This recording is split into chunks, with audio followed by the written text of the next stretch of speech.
me to start? Hello? Can you hear me? Yep. No. Yeah, we're good to go. You can turn the mic off. Okay, give me 2 seconds. Thanks. Wait.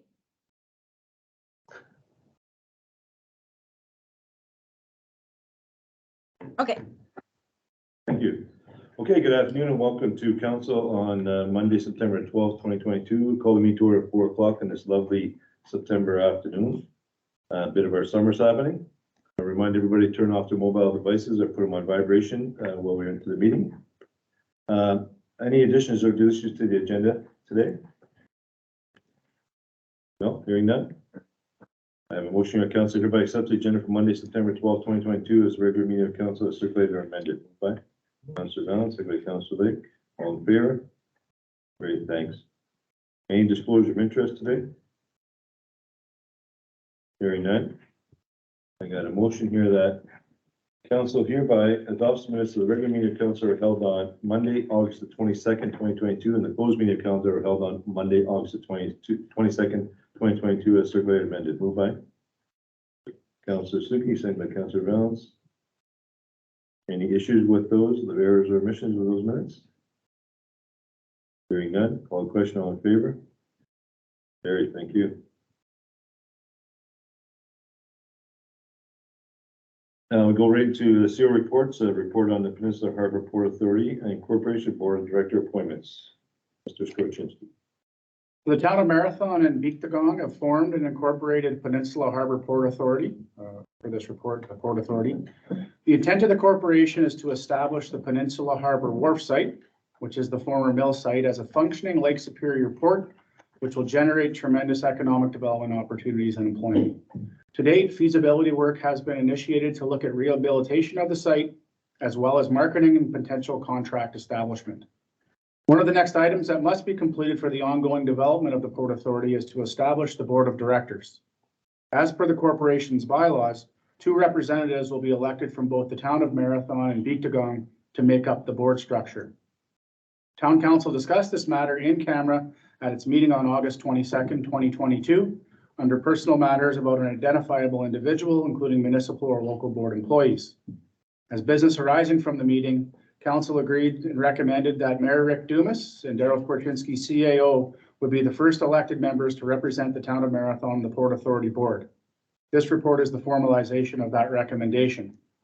There are no financial implications with the report, and Council's options are A, approve the election of Rick Dumas and Daryl Skorchinski to the Peninsula Harbor Port Authority Corporation Board of Directors to serve as outlined in the corporate bylaws, or B, do not recommend the election at this time. And your administration recommends that option A be approved and that Rick Dumas and Daryl Skorchinski be elected for the appointment to the Port Authority Board of Directors as representatives of the town of Marathon. Thank you for that report. I do have a motion here that council hereby accepts the attached report and recommendation on Peninsula Harbor Port Authority Incorporated Board of Directors appointments, and for that the Mayor Dumas and CEO Clerk Skorchinski be appointed as town's representatives to the Port Authority Board of Directors. Moved by Councillor Lake, second by Councillor Valens. Any questions? Councillor Lake. Yeah, so excellent choices and lots of experience there. I'm just wondering, what is the rest of the board made up of? Like, who else is kind of gets a voice on the board? And then maybe just a follow up to, like, as you know, obviously we're all really excited about the Port Authority for lots of reasons. One, it's a partnership with Beektagong, which is a real formal, wonderful thing to have. 2 is that's a asset that hasn't been utilized since the mill closed. So maybe a question around, you know, if we're looking out 5-10 years, what's your hope for that space and what can residents sort of rightfully hope for out of the harbor, you think? Sure, I'll give you a quick highlight and I'll ask Mr. Skorchinski to fill in any blanks I've missed. Obviously, this is the startup board, and this board is going to be just representing of the municipality, and BN will represent their manager. We don't know exactly, but it sounds like the discussion with them. The chief and their band manager will also be the representatives from BN. And then we'll go forward, and this board will set up the structure of the business model, hire an individual for the operation of the Port Authority, and look at the business models for the next 5 to 10 years through the strategic planning of this council, the next council, because The election will be taking place in October and they're swearing in November. So that we'll work with BN closely. And then you'll be appointing, that four-member board will then look at more of a permanent board structure with the employee or the corporate director in place and see what that is. I think it's your structure. Yeah, so it's a bit of a unique corporation based on the fact that there's a First Nation which like to conduct business, as per the requirements, for their acts, and a municipality which we have to follow the Municipal Act. So it took us some time to get that corporate structure figured out, from really a tax purpose, but we have that established now. So what'll happen is, as the mayor indicated, there's two 50-50 partners, no external partners in the corporation. It's the town of Marathon and Beekdagong. If there's a dividend, then we split it equally. If there's a loss, then we own it equally. So how the bylaws are going to work is the initial board will be appointed by the municipalities themselves. Once that board is appointed, so in our case, if it's the mayor and myself, then after we serve 1 year of operation, there can be another call for board members. But it really becomes the responsibility of that first elected board to establish those corporate structures, which is fairly common for this type of venture. With respect to the second question, we're in the process of engaging with the QSL group out of Quebec City. So QSL is probably the preeminent port operator in North America. They operate Trois-Rivières and Montreal, which are probably the two biggest ports in Canada outside of Prince Rupert. And they're really going to look doing three things for us in the next 3 to 4 months leading up to December. One is the feasibility of the work itself. So we've managed to find the historical documents of how it was built.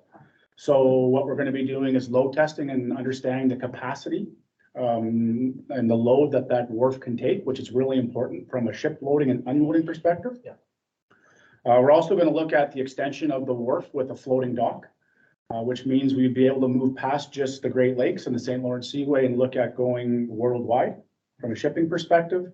We're going to look at potential contracts. What would be a good fit for the Marathon Port based on a feasibility study around an analysis by QSL.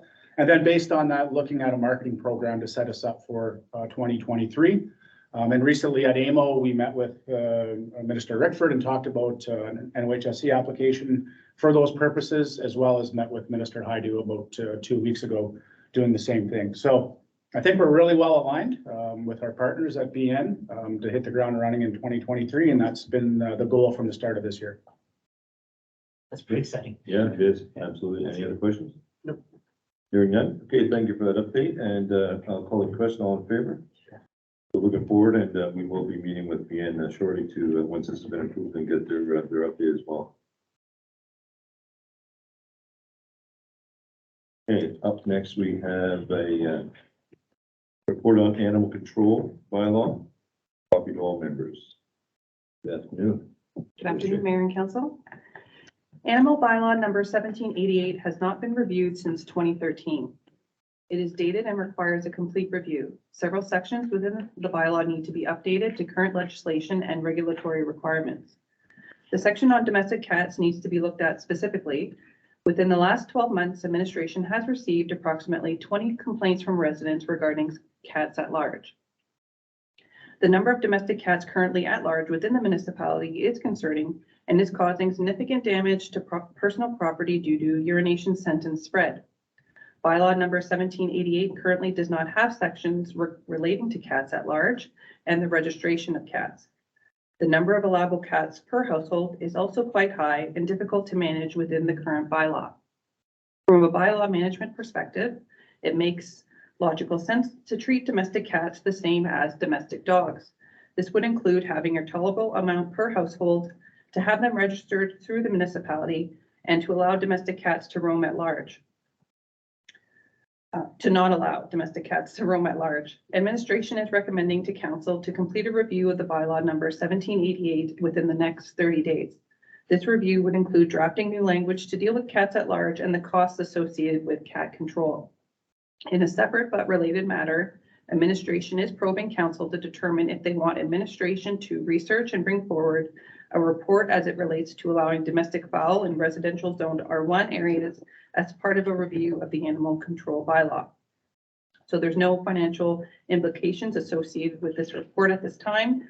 And your administration presents this report to council for their information and direction. Great, thanks for that update and information. So I'll open the floor to council members to have comment in regards to what their thoughts are for the municipality's administration team to look and overview the existing bylaws. Councilor Allen? Yeah, I totally support it. My question would be that with the revision of the bylaw, will there be any type of education or anything like that going out to the public, either on social media or through other channels, just regarding cat, almost like cat-wise, like where the bear-wise information was dissipated? Would it be the same? Yeah, I guess a good example I could use to compare it to was when we first rolled out the ATV bylaw and the education that we built around that, which was, we held in-person meetings with the OPP. Certainly this wouldn't involve the OPP, but just as an example, we had social media, we had print materials. So there were a number of different items that we would make available for a bylaw like this, which ultimately affects the public. So I think we have some good comparators to use. Councilor Lee? Yeah, certainly food for thought. My wonders are kind of around enforcement. Certainly, you say to treat cats and dogs the same, but I mean, I would never, when I had a dog, I would never just let my dog out, right? It was always on a leash and I had it under control. I do see people just releasing cats, and obviously that enforcement piece is gonna be hard. My guess is we're talking about very specific cat owners who probably have too many cats in an area and they end up being a problem. So I'm just wondering, is it, as a cat owner, is it kind of complaint driven? Like if I have 35 cats and I'm releasing them every day into my neighborhood, that's going to cause problems. Or is it, there's going to be somebody out looking for cats running wild? Do you know what I mean on that one? I'm just wondering about that enforcement. Yeah, it's an excellent question, and the topic of cats is not new to the town of Marathon. And I think by and large, we're complaint driven by law enforcement, anyway. If we see something, we're going to deal with it, but we don't go actively looking for something saying that we got you, right? In this case, based on the rising number of complaints, the bylaw doesn't have any teeth as it relates to enforcement of cats. Right, so even if we were, we did follow up on some and did find out what the issue was, but there was nothing we could enforce, right? So, we felt that bringing this back, even if it's not to the extent that, we manage dogs, if there's some language within the bylaw that gives us the ability to enforce once we get that complaint, then I think, at least from a public perspective, we're able to deal with certain issues, maybe not all of them. But it's a start to dealing with some of those problem issues that we have. Councilor Suki? Yeah, I was I agree, with what Councilor Lake had to say, just on the enforcement side of things as well. Like, I would have to agree that something has to be done to some regard, whether it is capping it at a certain amount of cats per household or something like that. Then the enforcement side is like, all right, you have 7 cats, and now you're allowed 3 by December 31st, 2022.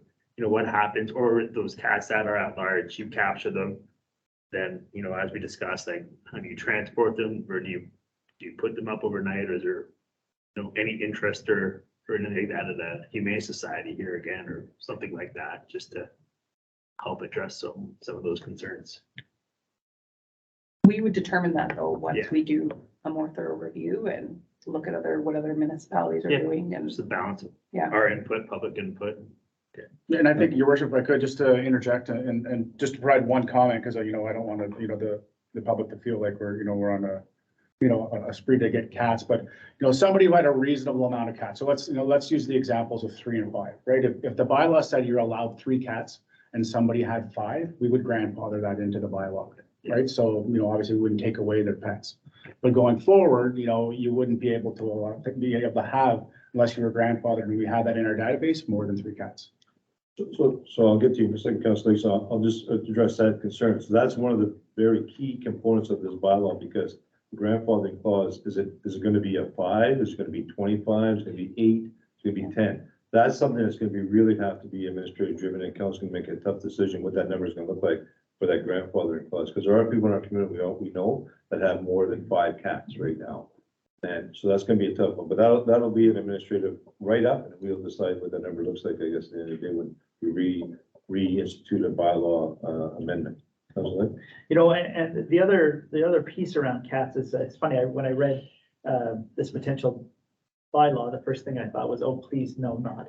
Let's not open this can of worms, but the astounding fact is that in North America, 250 songbirds are killed every year by cats that are kind of running wild, right? And I just think from that perspective of understanding as we do where we live, the importance of biodiversity, the importance of intact ecosystems, cats are actually, like, their nature's perfect killing machines, right? And when they're out, they're a danger to not just birds, but to other animals. And I just, you know, like when I have two cats and they were both taken from the Humane Society, and it was a very clear adoption process that was, if you take these cats, they cannot go outside. You can have them and we want you to fall in love with them and have them be part of your home, but you can't have them outside. They need to stay in your house. And so, you know, my child and I built a catio so the cats can come in and out of this screened in area, but it was really clear from the folks that worked with cats that having them outside was physically bad for them. There's lots of diseases that they can encounter and that they spread to other cats.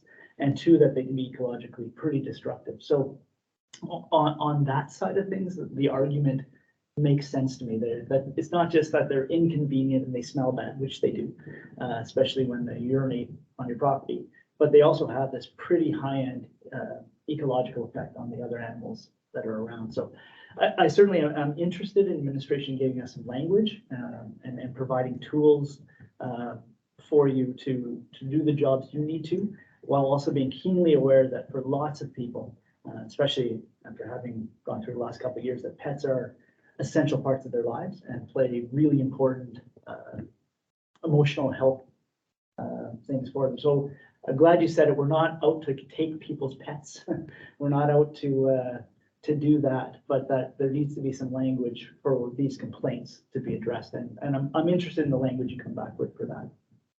Great, thanks for that. And I do support it. I think the reality is we've gone through this process before in a municipality to look at a cat bylaw. So looking at the identifiable numbers of amount of cats in homes is probably the key aspect. Enforcement is going to be a real tough one. So that enforcement is simply with a cat is trapping. There's no other way to get a cat. I mean, they don't come to you. Dogs will come to you. We all know that. Dogs will come to the bylaw officer and, you know, get a treat and hop in the back of the car or truck. But a cat, so there's going to be all that language in there. That's going to have to be very, very clear that if a cat's, and then what do we do with it after? That's another part of the administration has to consider when they bring a report back. Do we look at contracting out the Humane Society again to maybe some interested persons in the community and putting up a $25,000 annual cost for that animal control scenario? So as part of your consideration and deliberations, I would appreciate that to be looked at as well. And of course, the domestic fowl that we had a presentation done by the young lady, Miss Carmen and her dad. I think that the municipality somewhat supports that. I think all of us at council support that. So under my understanding from the discussion administration was a bit of that official plan scenario. How do we allow that? So I encourage administration to incorporate that as part of the animal bylaw update as well, so we can look at that and council can approve or not approve the fowl in our community, domestic fowl. So I think you're on the right track. I think we want to make sure the community is safe and not have the overburden of wild and feral cats, because feral cats are very, very vicious as well. So we can have that happen pretty quickly if there's not maintenance on that. Councilor? Yeah, and I'm just wondering from Councillor Valence's point about education, spay neutering your cats is probably the key to keeping the numbers down as well. I don't know if that's could be part of the education, right? That we should be spay neutering all our pets so that we don't get feral cats. Yeah, and our neighbors be in some program, they even assist homeowners, and if they can't afford the full cost, they help them out a bit. So that's something we can incorporate looking at with the maybe operation of the Humane Society if there's an individual or individuals interested. We were lucky for the longest time. We had a dedicated individual and people volunteered, but maybe we can revisit that as well, because we have the facility. We just need somebody to manage it. Because if you all of a sudden start bringing in a lot of animals, we could be in a situation real quickly. Okay. All good? So great, thanks for that. Thank you for the update and the report. We look forward to the actual update in the bylaw. Yeah, next we have a motion here that is going to deal with the Thunder Bay District Municipal League AGM, which is. Sorry, Your Worship, you skipped over number 12, which is your report on police services. Yeah, right.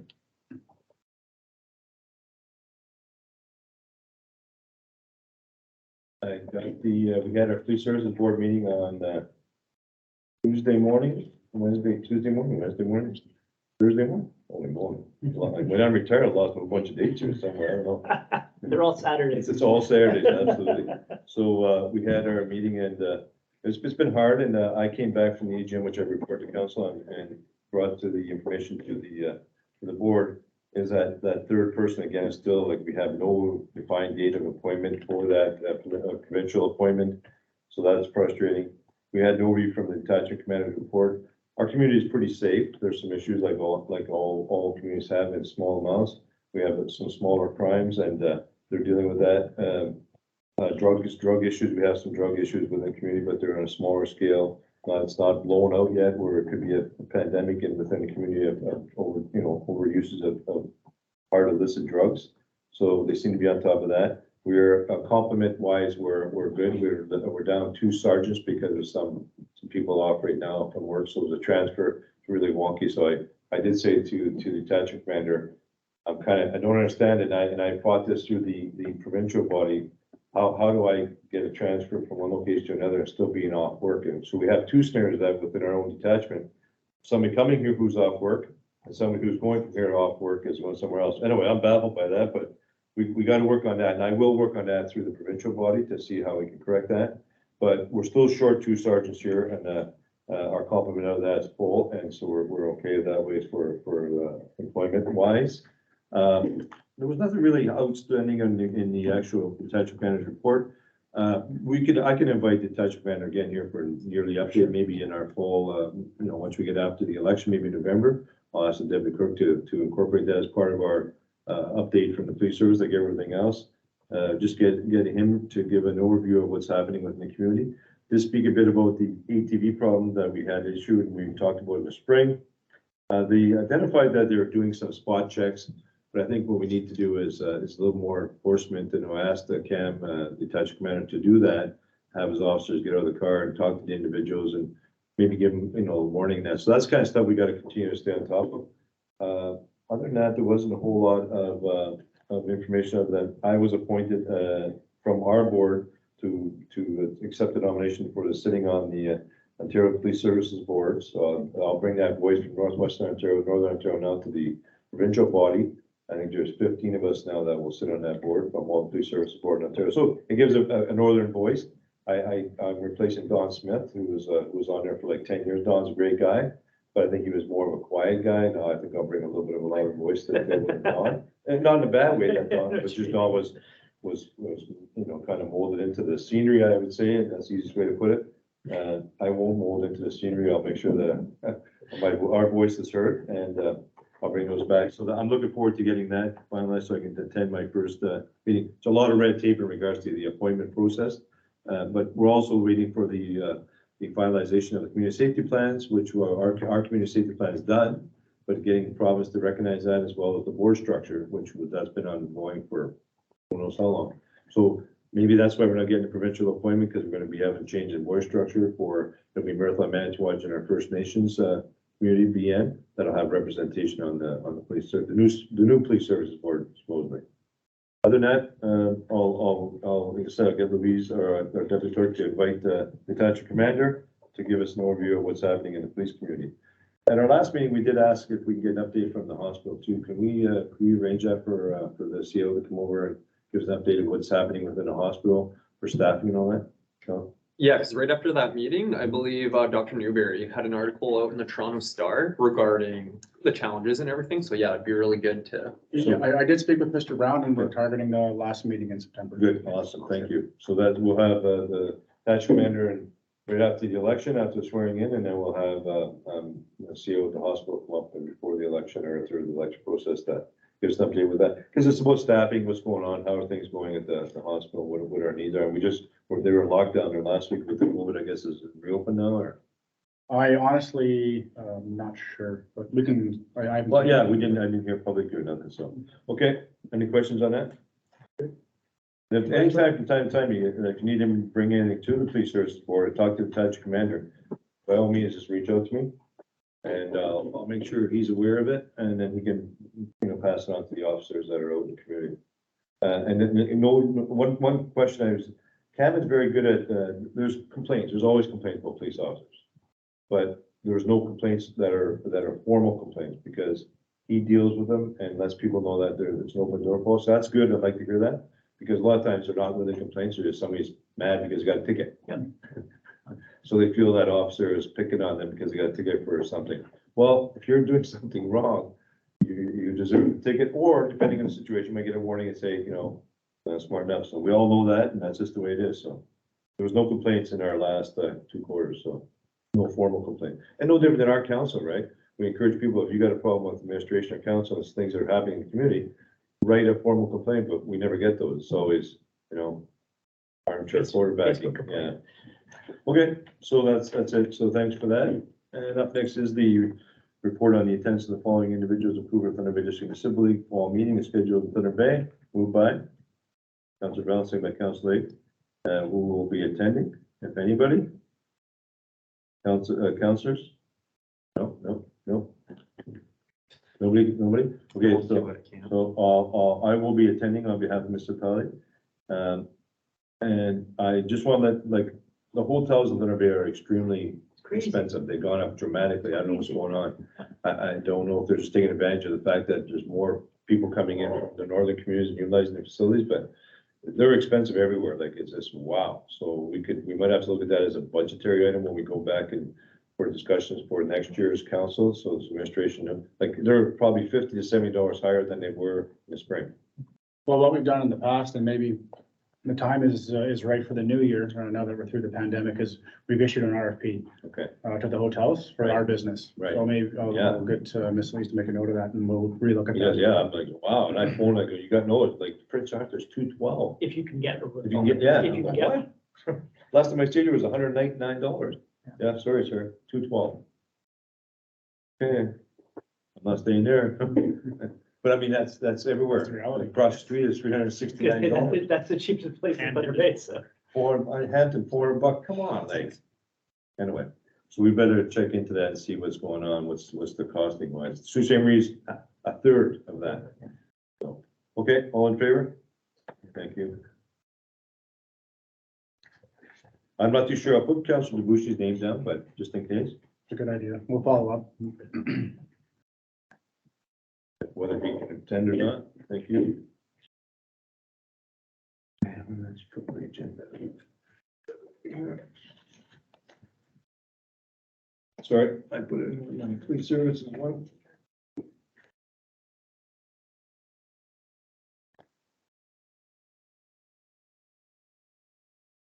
No check runs. I don't have a motion for that.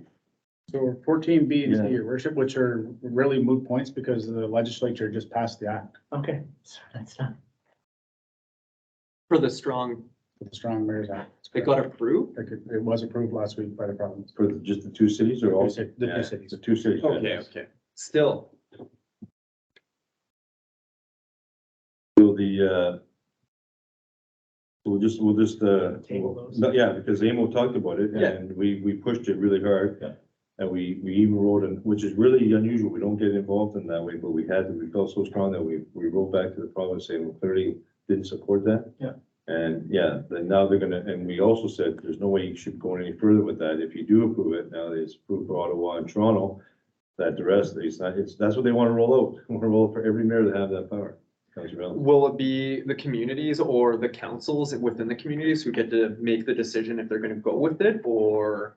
I don't think so. It sounds So like, now with respect to Toronto and Ottawa have, it's. Right, they but have- moving forward as it triages down, will, We haven't heard or seen anything with respect to the smaller municipalities. I imagine we'll hear more as the fall rolls around. It's probably be a topic at Roma in the new year. Would be my yeah, guess. for sure. So I wonder if we should table this or continue to support it by, then it goes back and says, we're still supporting them, not, now you passed two cities, but not the rest.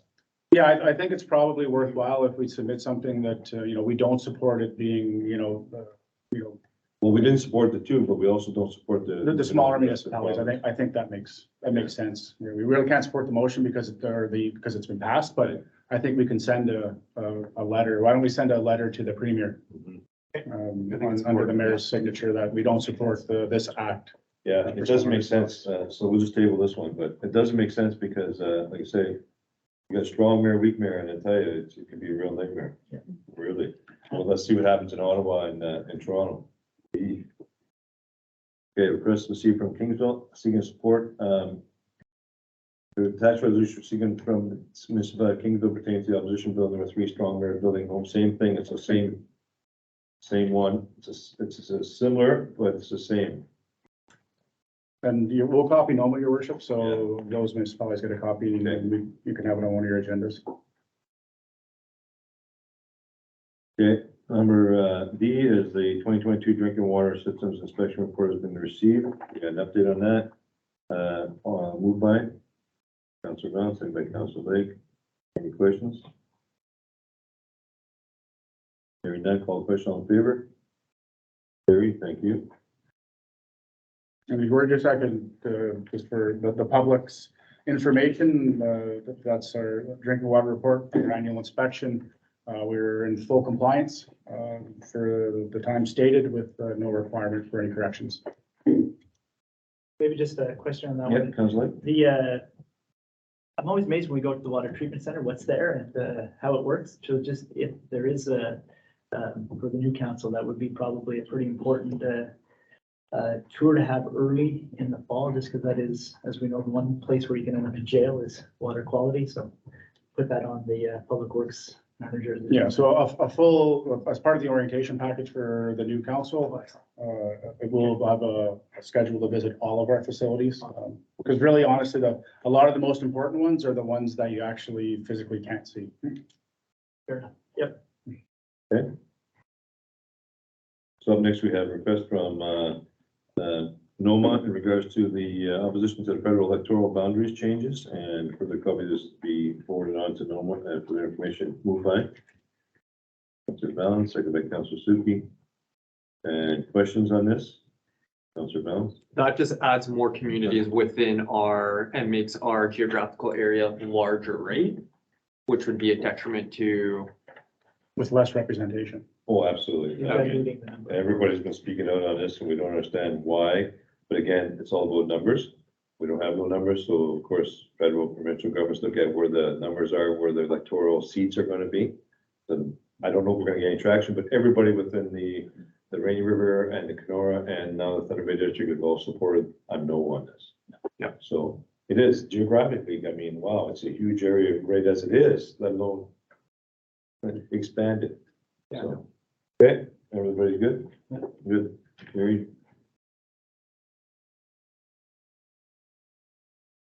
Okay.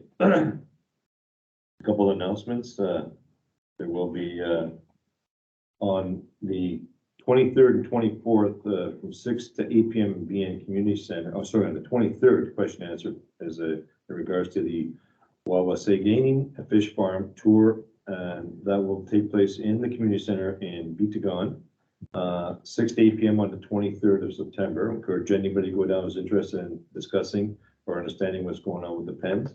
And then there will be a tour on the 24th from 10 AM to 4 PM, meeting at the Marathon Boat Launch. Councilor Lake, maybe give us a quick overview of what your experience was like. It was amazing. I think, first of all, we had a local operator on a very safe boat, which is nice. You're not going up there in canoes, so it's a nice ride out. But the actual fish farm is incredibly well constructed. It's bigger than you think. There's 250,000 fish out there. A pretty state-of-the-art feed station and super knowledgeable.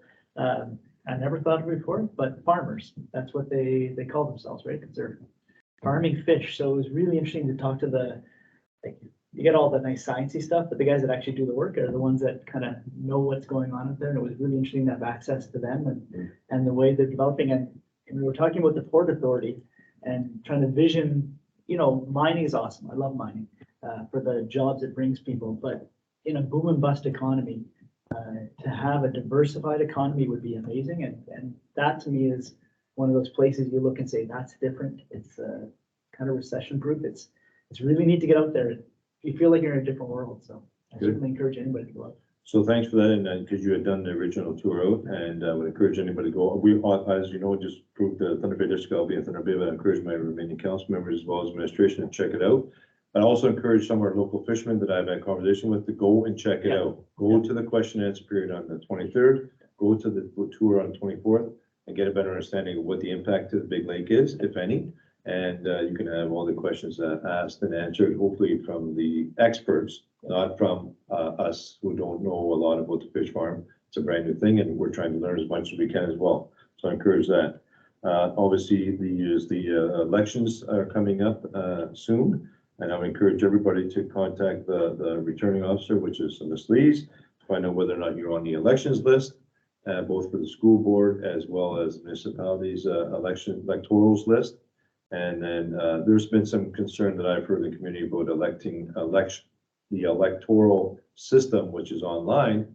How do they access if they don't have a computer? Can you give us a quick overview, and you can share that with anybody? You already gave us an overview, but. Sure, actually, so once again, administration will be having a polling station here at the town office. We'll have a computer set up. So if anybody who's not comfortable with computers, they can come in here. We will walk them through the process and we'll get them to vote. We're going to reach out to the manor and to do the same thing they'll have our information on how people can vote. We're going to speaking to the seniors club, and we'll be also going to the library to reach out to the library and have them not act as a returning place, but to assist people. Okay. So that's, you can share that with anybody that, like the system is through the computer now this year. And that they can have all these systems they need if they're stuck or they don't have a computer system at home or access to one, they can come to the municipality and or to the library and get it done. So thank you for that. And your work, if I could just add, we have done the testing, and it, even if you're afraid of technology, it is very simple. It's a very straightforward process. But again, just want to encourage the public. There's lots of information on our website, but if you're not tech savvy, please come make an appointment at town hall. We'll sit down with you before the election. We'll take you through the process. We want to see as many voters out as we possibly can. And we think this is actually an easier system to utilize than in the past. Because one of the real benefits is the results will be much quicker than, the traditional polling station style. So with that being said, I know you told us already, so what's the length of time from the start of the election till the time that the election night is? What's the beginning time? Sure. Yeah. So we, our polling or our voting station will open October 14th at 9 a.m. Okay. And will close at 8 p.m. on October 24th. So 10 days roughly. Yep.